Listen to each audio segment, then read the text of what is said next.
ఇక ప్రస్తుతం మన స్టార్ హీరోల మధ్య మంచి పోటీ అయితే నడుస్తుంది. ఇక వీళ్ళ సినిమాల రిలీజ్ విషయంలో ఏమాత్రం నిర్లక్ష్యం చేసినా కూడా మరొక హీరో తన సినిమాను రిలీజ్ చేసి భారీ సక్సెస్ ని అందుకొని తన మార్కెట్ ని పెంచుకుంటూ పక్క హీరో మార్కెట్ ను దెబ్బతీస్తున్నాడు. అందుకే ఇప్పుడు మన హీరోలు వరుసగా ఎక్కువ సినిమాలు చేయాలనే కాన్సెప్ట్ పెట్టుకొని ముందుకు సాగుతున్నట్లుగా తెలుస్తోంది. అయితే ఒక సినిమా సూపర్ సక్సెస్ అయితే మరొక హీరో మార్కెట్ మీద భారీగా దెబ్బ పడుతుంది.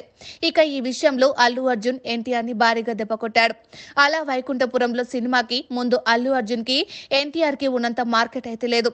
కానీ అలా వైకుంఠపురంలో సినిమా ఇండస్ట్రీ హిట్ కొట్టడంతో ఎన్టీఆర్ మార్కెట్ ను అల్లు అర్జున్ కబ్జా చేసేశాడు. ఇక ఎన్టీఆర్ 2018వ సంవత్సరంలో వచ్చిన అరవింద సమేత వీరరాఘవ సినిమా తర్వాత 3 సంవత్సరాల వరకు ఒక్క సినిమాను కూడా రిలీజ్ చేయలేదు. అయితే ఈ గ్యాప్ లో అల్లు అర్జున్ అలా వైకుంఠపురంలో పుష్ప లాంటి సినిమాలను రిలీజ్ చేశాడు. కాబట్టి ఈ 2 సినిమాలతో ఆయన మార్కెట్ భారీగా పెరిగింది.